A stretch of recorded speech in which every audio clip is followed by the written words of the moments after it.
Tai kalbėsim apie tai, ko siūlo svaigintis narkotikų ekspertai.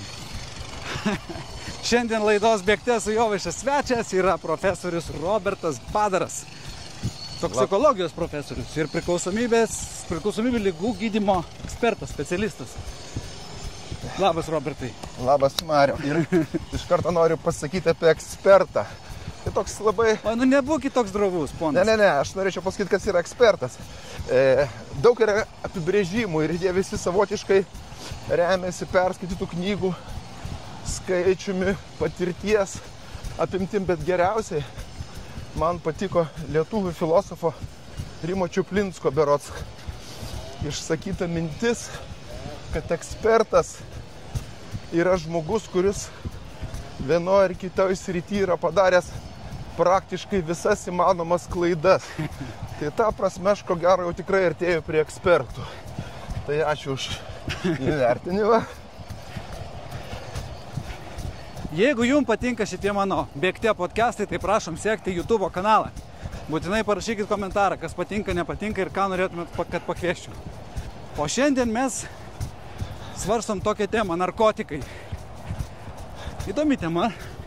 Gal pradžiai galim, kad susivoktume, kiek žmonių Lietuvoje vartoja narkotikus. Pradėkim nuo apibrėžimo. Iš tiesų, žodis, jeigu kalbėt apie narkotikus, tai juos vartoja labai mažai žmonių. Nes šiaip pats terminas narkotikai kilęs iš žodžio narkoš, kaip sako mano graikų studentai, mes tokių turim universitete. Tai yra slopinti, migdyti. Pats terminas narkotikai turėtų apimti tik tuos opiatus, kurie vartojami nelegaliai ir ačiū Dievui sudaro mažąją dalį visų psichoaktyviųjų medžiagų, kurios yra rinkoje ir vartojamos. Tai yra, čia kaip geometrija, visi kvadratai yra keturkampiai, ne visi keturkampiai yra kvadratai. Visi narkotikai yra psichoaktyvios medžiagos, ne visos, ačiū Dievui, psichoaktyvios medžiagos yra narkotikai.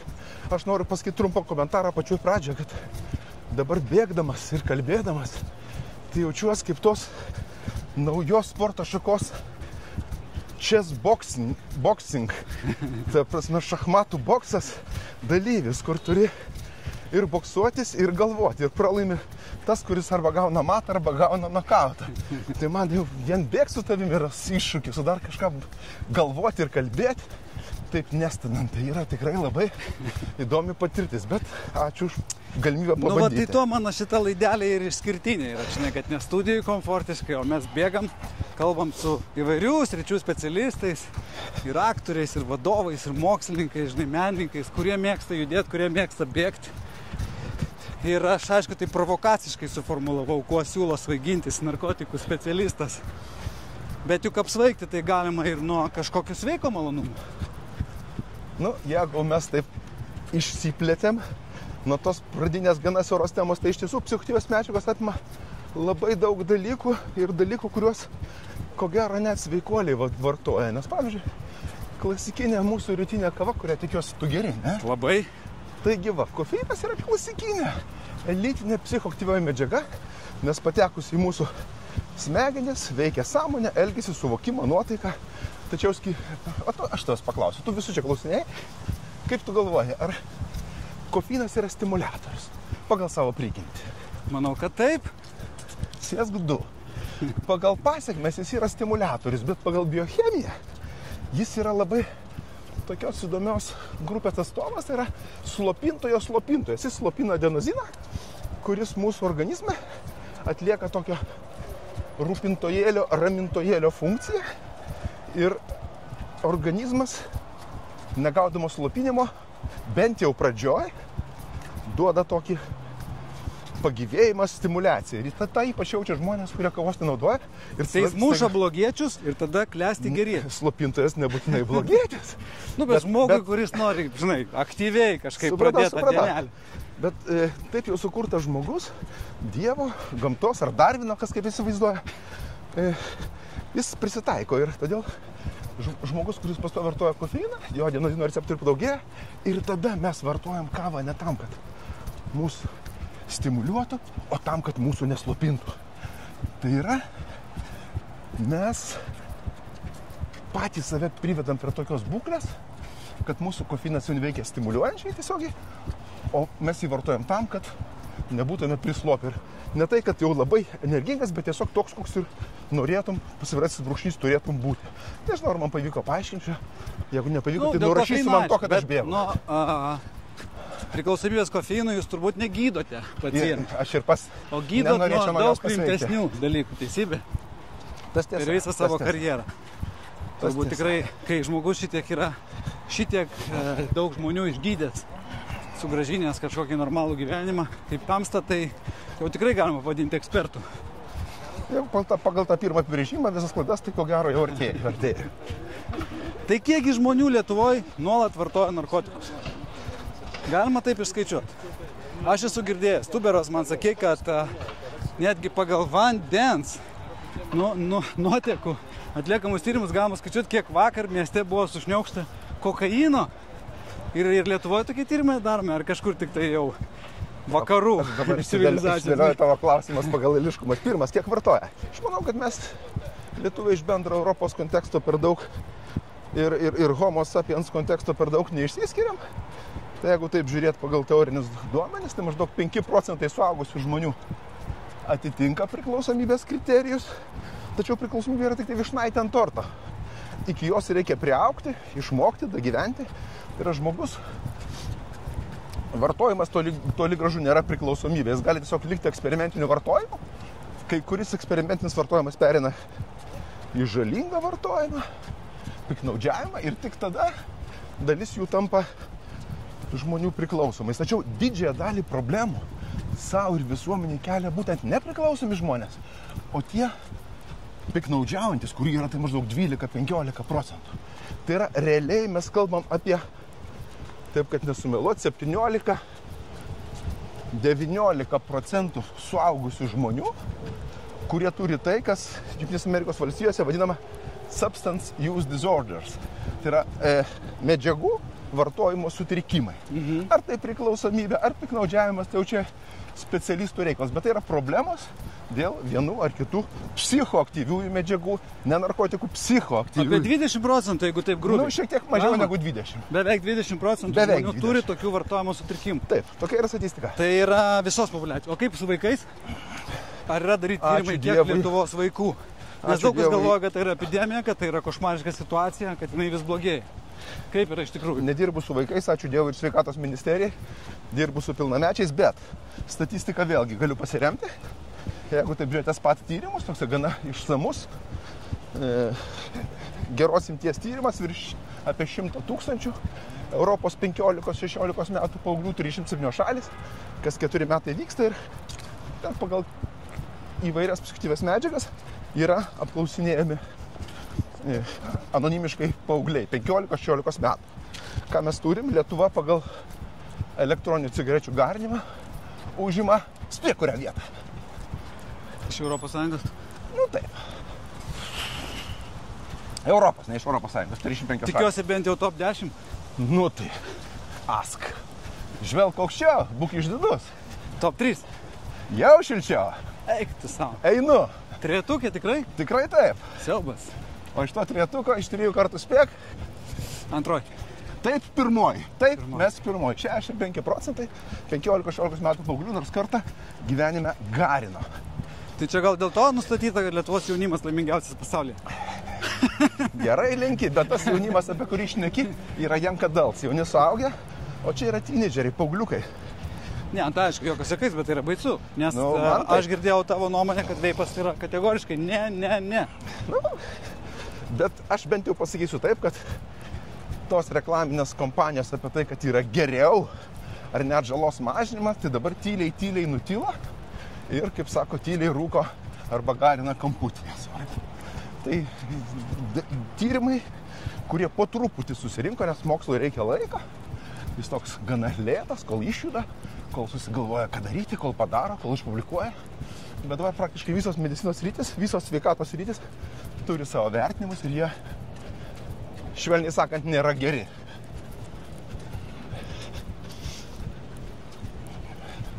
Uždusite, kolega.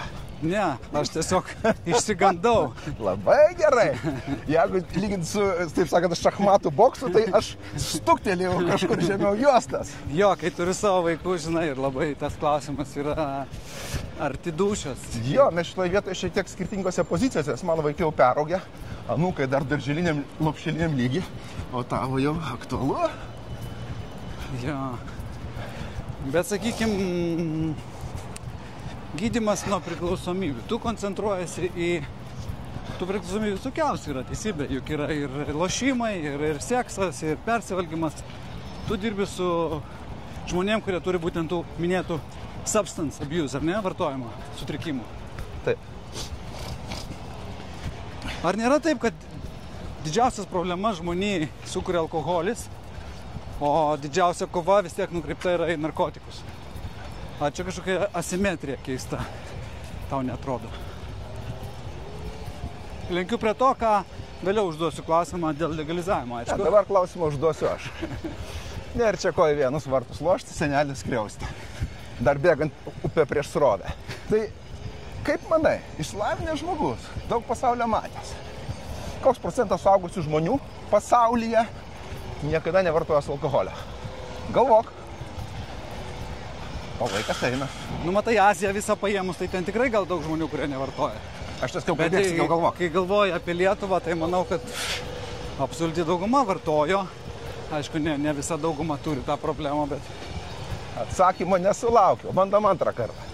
Kiek procentų pasaulio gyventojų suaugusių niekada nėra vartoję alkoholio? 30. Nu, tu drąsiai šovei. Šiaip 46. Nu, tai, pusė, ar ne? Tai mažesnė. Nes neturi pinigų.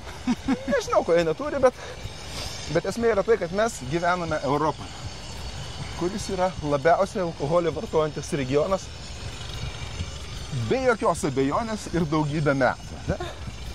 Ir mums atrodo, kad viskas aplinkui yra taip. Todėl tas tavo sakymas, kad daugiausia alkoholis, jis nebejotinai teisus, nes numeris 1 visų tyrimų ir meta-analizų ir ekspertų grupių duomenimis. Tačiau vėlgi kovoti turėtų, ne medikai turėtų kovoti. Kova prieš narkotikus, šitas Niksono terminas, kurį dabar visi užkasinėja. Visiems nepatinka, bet kartais norisi pagalvoti, kas būtų, jeigu to nebūtų buvę. Kas būtų buvę. Ir dabar tos naujos psichos medžiagos jos užplūdo visą pasaulį.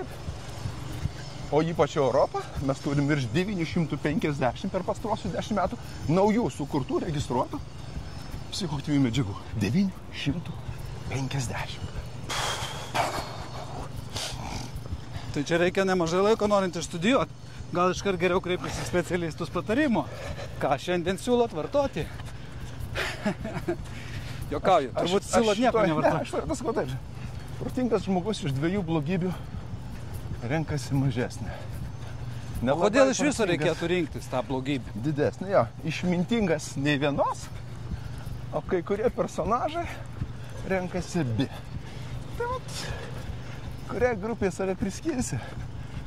Bet ar tiesa yra, kad žmonės iš principo savo genuose netgi nešioja tokį užkoduotą polinkį kažko svaigintis, neapsiriboti tą normalią būseną, ieškoti kažkokio euforinio potyrio? 18%. Žmogus mėgsta susireikšminti. Ne tik žmogus, bet visi stuburiniai maždaug 12%. Ir kaip klausė manęs apie upes, taip yra publikuotas čekų darbas, nieko keisto, kad čekų darbas. Jie tyrė savo upių upėtakius, kurie gyvena netoli miestų išmetamųjų valymo įrenginių, sakykime taip.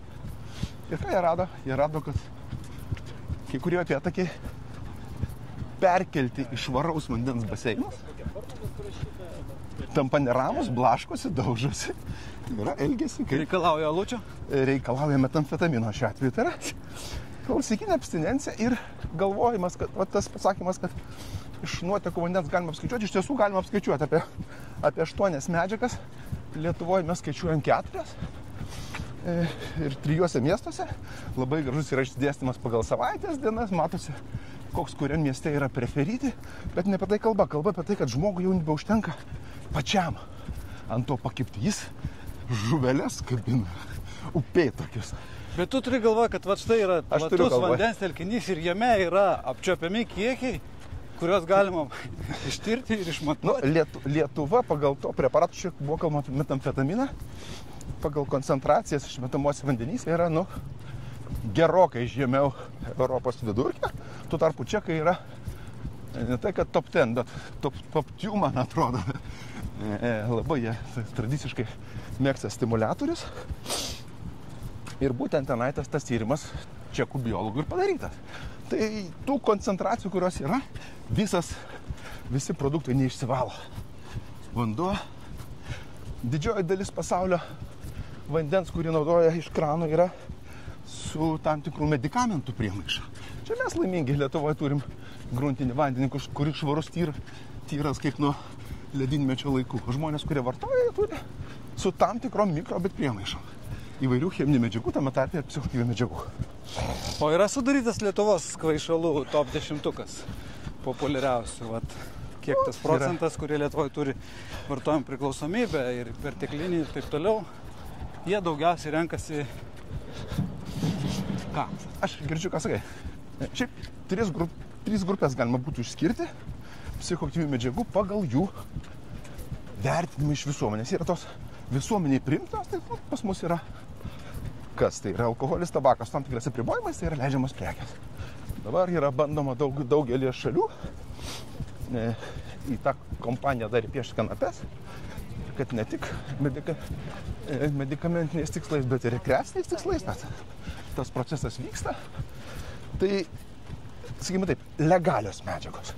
Legalumas visiškai nieko bendro neturi su neurobiologiniu poveikiu. Jeigu kalbėti apie alkoholį, čia jis yra legalus, nuskridus taip, kaip sakyti, į kai kurias šalis jis tampa nelegalus, bet biocheminis poveikis išlieka tas pats. Tai čia yra, kaip sakyti, juridiniai dalykai. Klasikinės medžiagos, bet kaip aš gerai kalbu, kaip naujas, bėgdamas, kad žmonės pagalvos, kad čia fotomontažas, bet aš bėgu. Klasikinės medžiagos, aš kalbu apie tai, kas kartais literatūroje vadinama 6 sesės. Heroinas, kokainas, amfetaminas, metamfetaminas, LSD ir ekstazė MDMA. Kanapės iš čia padarė kompanija nepriimtos, tos tokios vargšės pusseserės. Tai čia klasika, bet tarp tų 950 dabar registruotų, tai jau jos pasimeta truputį. Jos nepasimeta, jos tyliai stovi kamputyje nustumtas. Banda po truputį grįžti kokainas dabar, nes žmonės jau atsikando tų naujovės stimuliatorių. Žino, ką tai sukelia, tai kai kokaino toks renesansas stebimas. Grįžta prie tikrųjų vertybių. Taip, bet vėlgi, bėda yra ta, kad dalis klasikinių medžiagų yra sustiprintos naujosiamis. Kodėl? Naujosios A stipresnės, B pigesnės. Rinkos, taip sakant, dėsniai veikia. Pavyzdžiui, vėlgi paklaus, kaip galvoji, ar Lietuvoje dar vartojamas heroinas? Pagal tai, ką girdėjai. Man tai asocijuojasi jau su visiškais tais dugniniais, taip sakant. Bet dar yra. Turėtų būti. 5 metai Lietuvoje daromi tyrimai švirkštų keitimo programoje ir žiūrima, kągi injekciniai vartotojai leidžiasi. Heroino vieną kartą buvo vienas iš tų kelių šimtų, iš 150 berods. Bet didžiąją dalį buvo 0. Tai yra heroino kaip reiškinio, kaip fenomeno Lietuvoje nebėra. Bet tai, kas parduodama kaip heroino, turi bendro turbūt tiek, kiek aš turiu su normaliu bėgiku. Kažką risnuoja, bet galvoju, kad jeigu ten nugriūsiu, tai laida ir baigsis vidury. Tai yra fentanyliai. Fentanilis užvaldė dabar, ne? Ir vėlgi ne fentanilis. Jų yra fentaniliai. Čia kaip Marius, ir galvoju apie tave. Vilnių Marių turbūt yra keliasdešimt tūkstančių. Tai va, fentanilis jų yra apie 40 nelegalių. Medicinoje yra apie keli. Dar tai yra grupė preparatų, kurie nuskausmina, ne? Jo. Stiprus nuskausminami. Taip, labai stiprus. Jeigu heroinas diacetilmorfinas, kuris beje dar 4 pasaulio šalyse, tame tarpe ir UK, vartojamas nuskausminimui, tai išskaičiuojamas miligramais. Fentanilio dozės aktyviosios. Ar tai būtų bet kuri forma medicinoje, ar nelegalus formas mikrogramai. Oho. Tai yra 10-100 kartų stipresnis preparatas. Dėl to ir tie perdozavimai, nors relatyviai injekcinių vartotojų mažėja, bet mirčių mažėja labai lėtai, jeigu aplamai mažėja. O nuo kurio preparato priklausomybės yra sunkiausia išgydyti? Nu tai geras klausimas, į kurį tokio atsakymo tiesaus literatūra nėra, bet yra kiti duomenys. Yra medžiagų sugebėjimas pririšti vartotoją prie savęs. Adiktyvumas toks, ar ne? Va, būtent taip, adiktyvity kartais ir vadinasi. Ir kriterijus yra, kiek žmonių kartą pabandžiusių tampa nuo medžiagos priklausomais. Tai viena iš medžiagų, kurios, ačiū Dievui, Lietuvoje nėra daug, ją kartais parduoda, bet jos nėra, yra sintetinė analogų, tai yra metamfetaminas, aišku. Čia tas pats, ant kurios sėdau upėtakiai. Kartą paragavęs negali sustoti? Jau negali stoti, 80% tampa priklausomais. Visos kitos medžiagos yra kartais mažiau. Kartais. Ir tarp to, ką mes jau daug maž žinom, spėk, kas labiausiai prilimpa iš pirmo karto. Kol dabėgsim iki tilto, spėliok, aš juokstu. Kiek man leis mano kvėpavimo sistema. Gerai, aš pamastysiu. Mąstyk. Bet tuo tarpu, mėly žiūrovai, metamfetaminui ne. Tai jau antras. Fentaniliui ne. Kokainui, kaip supratau, galima kartais. Aš dabar bėgu, aš neatsakinėsiu provokacijos klausimus. Klasika, renesansas, čia patikrinti dalykai. Narkos, Kolumbija. Natūralus dalykas. Kiek tie daiktai, kurie išsivystė iš natūralių kažkokių psichoaktyvių medžiagų sutinkamų gamtoj, kiek kartų jie dabar yra sustiprinti chemijos pramonės pastangomis? Geras klausimas. Sakykim, geras senas kanapės. Ir tai, kas dabar ten jau nuvažiavo su genų. Mes dabar pradėsim pasakoti apie mamutus rastus Šventaragės slėnyje. Tai, kad kanapės nueina nuo scenos, rodo tai, kad balandžio 20, kur daug metų buvo švenčiama kanapių diena ir aplink Seimą vaikščiojo jaunuoliai užsidėję Lietuvos vėliavos spalvos kepuraitę, sakydami žodį, kurį buvo išmokė aš Rastafaris. Dabar nešiuosi, kaip sakyt, skelbimukus, dabar net nevyksta. Kodėl? Todėl, kad kanapės yra tai, ką dabar kai kas vadina old school jau. Nu, tų tikrų kanapių be priedų praktiškai neliko. Didžioji dalis rinkoje esančių, kad ir kaip būtų nemalonu girdėti vartotojams ir kad ir kaip jie dabar iš manęs juoktųsi, aš šitoje vietoje, kaip sakyti, pasitikiu žmonėmis ir taip jau suklostė gyvenimas, kad pažįstu keletą tokių vartotojų su stažu. Jie sako, net mums, diedams, sunku gauti nepurkštas kanapes. Jaunimui pardavinėja visą laiką purkštas. Taigi, o kodėl? O todėl apie tai, kad tos natūralios kanapės, kanabis sativa, tenai, indika, ruderalis, daugiau mažiau, bet daugiau 2% aktyviosios medžiagos 9-delta tetrahidrokannolio, neprigamindavo. Gamta daugiau neleidžia. Maža to, kaip mes bėgame, ne? Kaip tu policininkai, geras ir blogas. Čia kaip mes du bėgikai, vienam juokas, o kitas galvoja, koks dabar mano pulsas, jau 200 ar biški daugiau. Ir apsimeta, kad ten viskas gerai. Šalia tetrahidrokannabinolio visada yra natūralioje gamtoje kanabidiolis, gerasis policininkas, kuris toks įspūdis sukurtas tam, kad slopinto šito išsišokėlio daromas nesąmonės. Ir kol jie kartu, tos natūralios kanapės jos nei didelios priklausomybės, nei didelių šalutinių poveikių per daug nekelia. Bet pamatyti natūralią kanapę, tai yra tai, kas auga lauke. Ar esi matęs? Nu, aš esu matęs Latino Amerikoje kai kuriuose. O jeigu mes dabar sėdam su tavim ir nubėgam per pusę valandos, aš šiemet nebuvau, bet tikrai aš tau surasiu Vilniui augančias natūralias kanapes. Pluoštinės tas kur? Ne. Pluoštinė yra tokia natūrali kaip aš blondinas. Nu, toj būsiu jo, aišku. Bet natūralią kanapę, kuri auga mieste. Mano studentai manimi tikėjo, aš parodžiau, kur aš darau fotografiją savo vietoje. Jie nuvažiavo, prirovė, atvežė mane į fakultetą. Tokį glėbį savo vaiką, taigi šiandien sakau, kad jūs pasodins, tai jums smagu. O aš senas žmogus, man bus sunku kalėjime. Sako, ten daug. Sakau, taip, o kodėl daug? Todėl, kad tai yra tai, kas mašienų. Tetrahidrokannabinolio koncentracija yra nykstamai žema.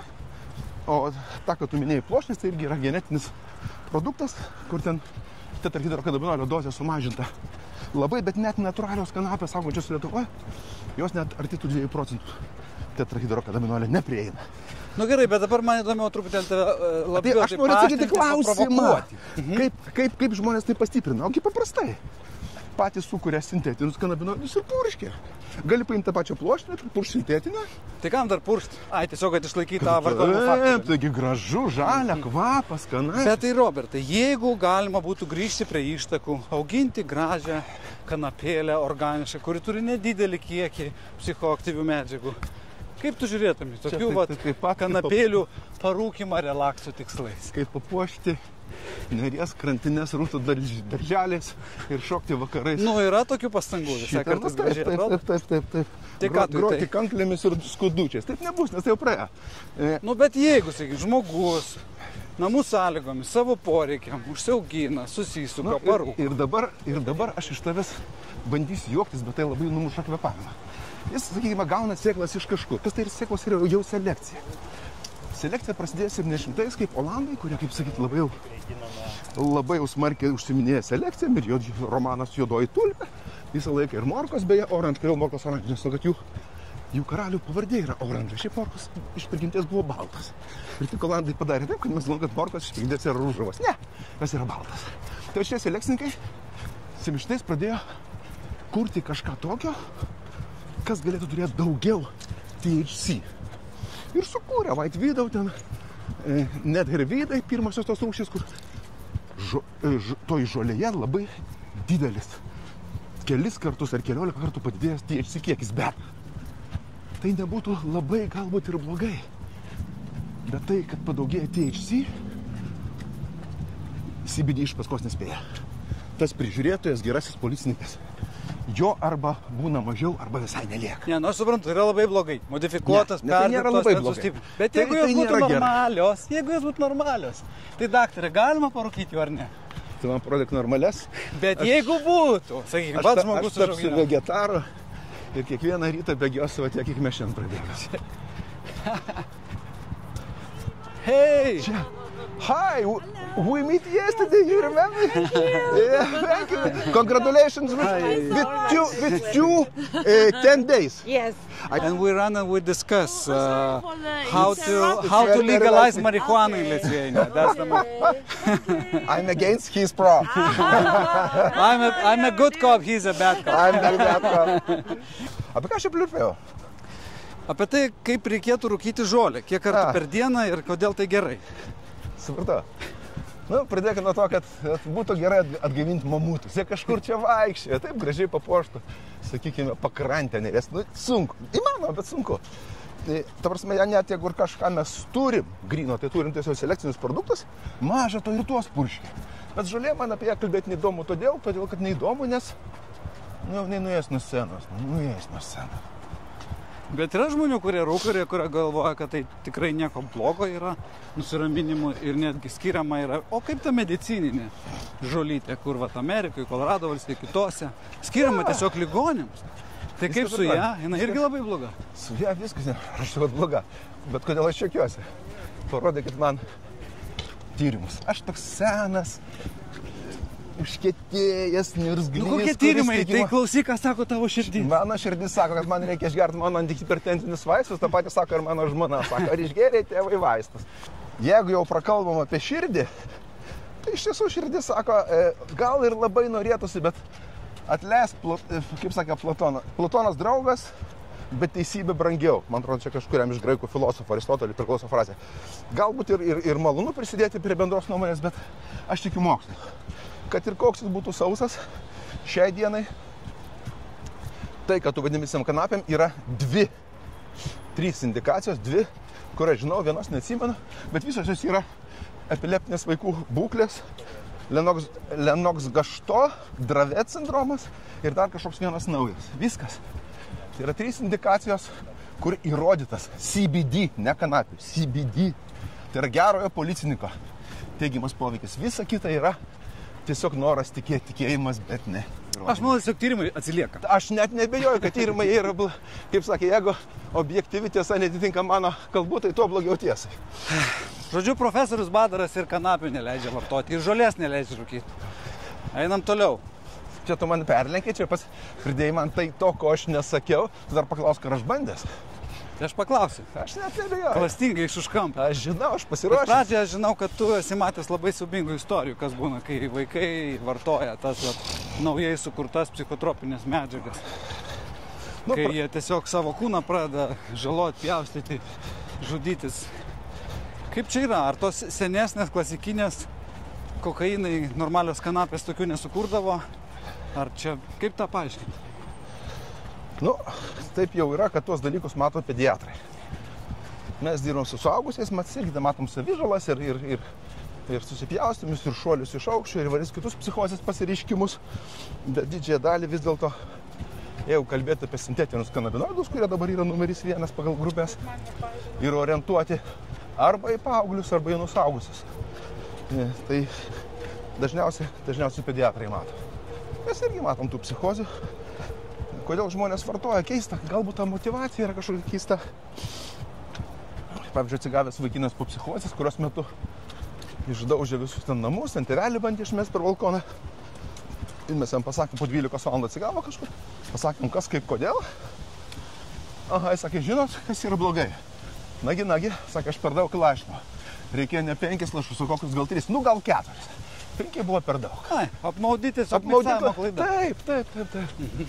Taip, ir čia šitoj vietoje elektroninės cigaretės naudojamas tiesiog kaip tiekimo sistema, tai kaip stiklinė, tu gali pilti vandens, gali mineralinio, gali degtinės. Ir ką jūs man sakėt, būna vaikeliai iš klaidų mokomės? Taip, bet kartais tokios pamokos būna paskutinės, daugiau eit nereikia. Ir dėja mirčių mes jau turim, ir ne tik pilnamečių. O tu man esi minėjęs, kad Lietuvoje kol kas neleidžiama testuoti vaikų. Kokius, kaip ten buvo, aparatūra jau stovi, bet įstatyminė bazė neleidžia. Nu, matai, aš žinau, naudoti jos ir nustatyti.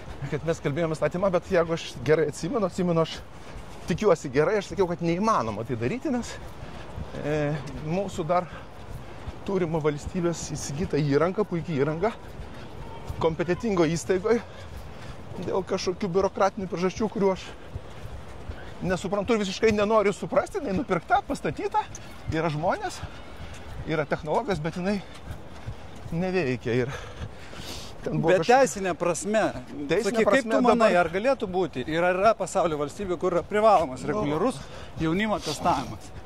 Žinai, kaip, pavyzdžiui, mes prieš leisdami vaikus į mokyklą turim atnešti sveikatos pažymą. Taip. Įrodyti, kad patikrinom dantis, širdutę, viską. Dėl privalomo dalyko aš to nepasakysiu, bet Lietuva viena yra iš nedaugelio ES valstybių, kur mes negalim nustatyti. Mes negalim nustatyti, ką šitie jaunuoliai vartoja, nes mūsų biocheminiai tyrimai iš biologinių terpių, tai yra kraujo šlapimo seilių, yra, optimistiškai pasakysiu, 20 amžiaus pabaigos lygyje. Mes užstrigom ties keliasdešimt medžiagų, o kai jau prasidėjo apie 1000, mes į tą lygą jau nelikom, likom oranžinio kamuolio lygoj. Ir sakom, čia pas mus viską mes žinom, viską mums gerai, o ten... Matai, žodžiu, pacientai ir užtenka something wrong. Taip, kažkas su juo yra ne taip. Gal kažką pavartoja. Gal žvalgiša. Apsinuodimas nežinoma medžiaga. Europa tuo tarpu per metus naujų medžiagų apie 40 turi. Naujų. Aš nekalbu apie tos 950. Visi dabar laukia, kad bus 1000. Šių metų ataskaita buvo virš 950 medžiagų. Bet tai jeigu vis tiek gydymas yra poilsis, skrandžio praplovimas ir ibuprofenas, ar sėsk net ne 2, 0. Kai tu turi vaikiną su įsiliejusiu krauju į smegenis, jam poilsis gali būti paskutinis. Reikalingas labai dažnai intensyvus gydymas, nes komplikacijos yra labai įvairialypės. Kartais net nesuvedamas priežastinis ryšys, nes tu matai, kas yra. Bet kaip sakydavo mano amžinatilsį mokytojas, kuris iš manęs padarė, tai, ką aš suvokiu kaip žmogų, tai yra Linas Antanas Jovaišas, sakė, visiškai neįdomu, kas yra. Žiūrėk, kodėl. Ne kas. O kodėl? Jeigu žiūrėt kas, tai gyvenimas tampa paprastesnis mediko. Bet kai pradedi žiūrėt kodėl, atsiranda tai ten istorinė begalinė gali miegoti neduodantis klausimai. Ir va tada mes remiamės tą diagnostiką, kurios labai norisi, bet kurios, jeigu taip juodai baltai, taip ne, tada nėra. su visa mano pagarba ir meilė savo tėvynei. Bet tai atrodytų, vat, kiekvienam oro uoste ten stovi tie renginiai, kur čik iš nuotrupų greit nustato viską ten, ar yra kokių narkotinių, ar sprogstamųjų, draudžiamų medžiagų. Čia įrangos prasme labai sudėtingai. Sprogstamųjų medžiagų yra keliolika, gal maks keliasdešimt. Jas nustatyti ir jos yra naujų nieks nekuria, visi dirba 20 amžiaus medžiagų. Tai čia nustatyti yra juokas. Aš galvoju, kad tu man pradėsi pasakoti apie šuniukus, kurie vaikšto ir tyria. Ką jie gaudo? Jie gaudo 6 seses. Nu, gal dar kanapes. Bet jie ir šiaip faini, bet to. Bet to jie faini. Ar jie gaudo ką nors tų 950? Nu, gal porą. Jos kaip dresiruoja. Padeda žaidimo principų pagal kvapą. Bet tai 1-2 medžiagos maksimum. Aš nežinau, gal kinologai dabar mane nori nubausti ir pasakyti, kad jų yra gal net 5. Bet ne 10. Bet aš galvoju, jų dar funkcija yra tiesiog pagazdinti, žinai. Tai, žinoma, taip. Nes tada blogiečiai pradeda nervuotis, galvoju, dabar šuniukas. Ta sistema yra labai prognozuojama. Pas mus yra buvę, kad oro uosto apsaugos darbuotojai, yra tam tokia labai įdomi kompanija, atvežė vaikiną, kuris buvo bodypackeris, gabeno skrandyje, po to paaiškėjo, kad gryna kokaina 99% iš Pietų Amerikos. Vienos šalies. Ir kiek jisai sugebėjo jo prisištabiliuoti? Netoli kilogramo. Skrandį? Ne, skrandį nieks neužsilaiko, viskas eina į storžarnes. Nes skrandį tiek net netilptų. Bet kažkaip mes bendravom su juo. Klauskisiu, gerbiamas, kodėl mane oro uostose stabdo mano tvirtų įsigijimų pernelyg dažnai. Jis taip pažiūrėjo į mane, panašiai kaip mane žiūrėdavo mano lietuvių kalbos mokytoja, kaip į tokį, apgailėtiną sutvėrimą. Sako, daktarį, save veidrodyje matėt? Sakiau, mačiau. Sako, ir kaip? Sakau, yra buvę geresnių veidų. Sako, aš važiuoju su džinsais. Sakau, taip. Aišku, nesiskutęs, tai. Ir aišku, bijo kolagamino. Aš jeigu važiuoju 2 dienom, aš pasiimu kuprinę ir noriu, sako. Jūs tipiškas bodypackeris. Mulas. Mulas tipiškas, sakau, tokie.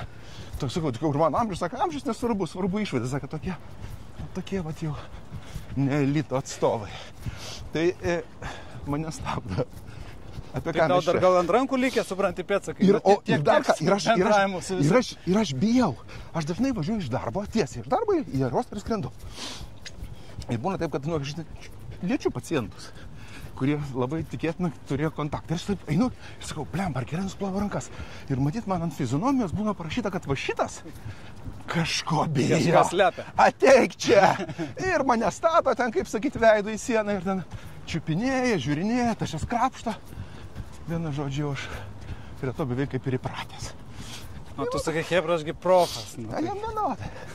Sako, profas, kaip sakys, tokių mums ir reikia, sakė profas, žinai.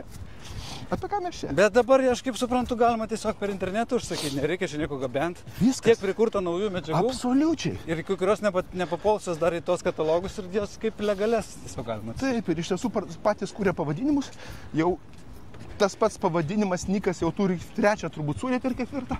Ir dabar, jeigu anksčiau ten reikėjo siųstis, kažkur reikia atsimti, tai dabar jau mano kolegos, kurie ten dalyvauja socialiniuose tinkluose, sako, aš neturiu jokių socialinių tinklų išskyrus LinkedIną. Sako, ten yra grupės, kur ten, kaip sakyt, sako, ateik prie to akmenuko, pakelt tą plytelę ir ten bus. Ir ten pervedimai kažkaip tai jau, jie nekontaktuoja pardavėjus su pirkėjais. Ar verta legalizuoti lengvus narkotikus? Pradžiai. Man visą laiką patikdavo terminas lengvi. Lengvas neštumas, čia koks. Iki kiek laiko. Čia kai negiliai. Čia kaip negiliai, ne? Truputį neščia. Aš tai nežinau, kas yra lengvi. Yra tas probleminis vartojimas, jeigu kalbame apie nieksus, bet tai yra sąlyginiai dalykai. Taip, tas skirstimas jis toks daugiau žurnalistinis negu medicininis. Vėlgi terminas narkotikai man nepatiko, nepatinka ir nepatiks.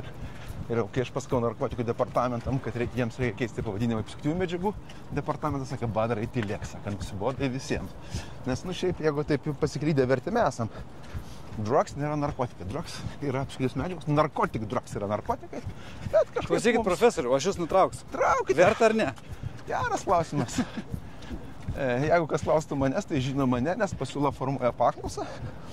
Bet jeigu pažiūrėčiau kaip pilietis, tai tarsi tai ateina ir nepriklauso nuo atskiro individo valios, ta prasme, jeigu kalbėtų legalizuoti, kalbam apie didžioji. Pats ir palėtė tokį klausimą. Visi mūsų tokie tiek kanapių teisų gynėjai, kai kol jie dar buvo, dabar šitą begirdžiu keli metai, jie kalbėjo apie dekriminalizaciją, ką aš kategoriškai palaikau. Kategoriškai.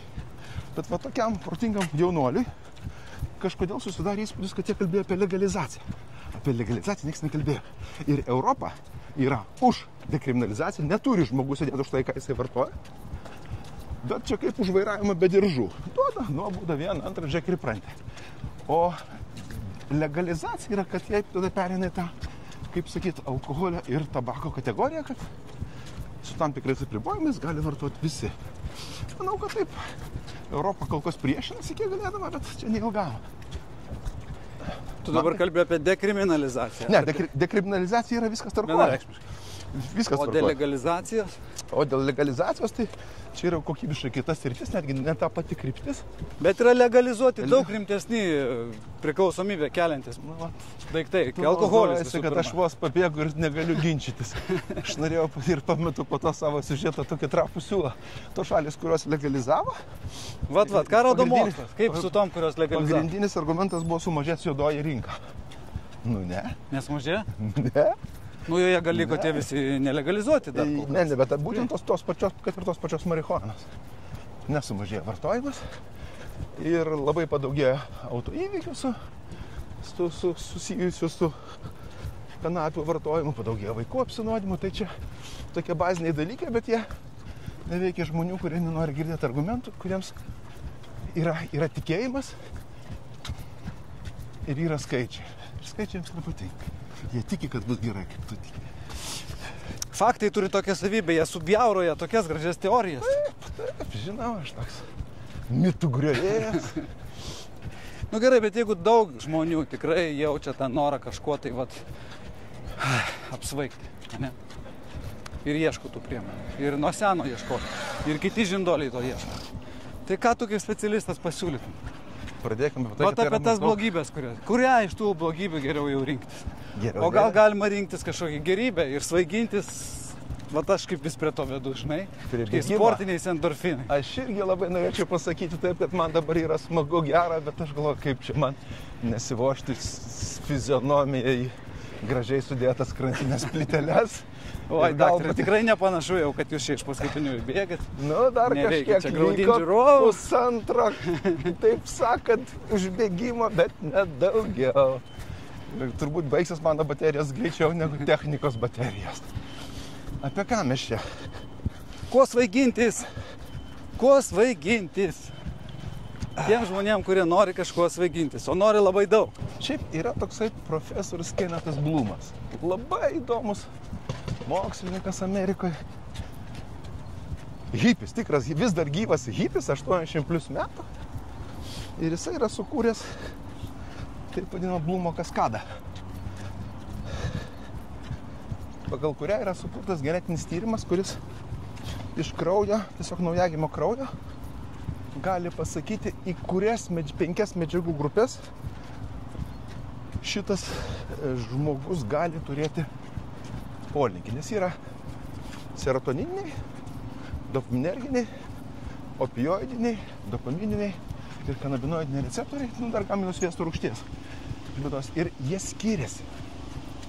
Ir tie žmonės, kurie turi vyraujančius vieną ar kitą grupę, tai yra perdirbimo genetika ir suvokimo genetika. Dvi kryptis, jis gali pasakyti, į kokias medžiagų grupės. Uppers stimuliatorius, downers slopintojus ar all-arounders haliucinogenus žmogus bus linkęs. Įdomu yra tai, kad jo dešinioji ranka kolega profesorius Edvard Modestino yra buvęs Vilniuje 3 kartus, jo motina yra lietuvė, čia ieškojo savo genetinių šaknų, pasakojo man apie Vytautą ir Gedimino pilį. Tai vat, galima maždaug išskirti, į kokią kryptį preferyti. Vienas ar kitas, net jeigu žmonės vartoja daug, jie turi mėgstamą kryptį. Ir vienam labiau prilimpa stimuliatoriai, kitam slopintojai, trečiam haliucinogenai. Tai dabar praktiškai, klausykit, profesorių. Tai galima atlikti savo tokį tyrimą ir pasiparinkti su specialistų pagalba nustatyti, ko geriausias svaigintis? Aš vėl prie to klausimo grįžtu. Aš manau, kad tai perspektyva ir bus daroma kada nors, bet dar nenori per daug raksėti. Suka, uodega profesorius niekaip neatsako. Aš suprantu, norisi pasakyti žmogui, nesisvaiginkit niekuo, gyvenkit dorą, švarų, gryną gyvenimą. Bet realybė tokia, Jeigu jau šitaip, tai kaip sakė vienas gyvas klasikas, tai nafik. Sakau, mūsų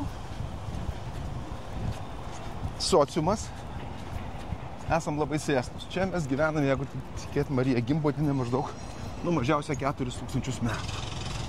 Ir mes esam prisitaikę prie tų, kaip tu sakei, psichotinių medžiagų, kurias vartoja ten kelios ar keliolika kartų iki mūsų. Kas neprisitaikė, išnyko istorijos labirintuose.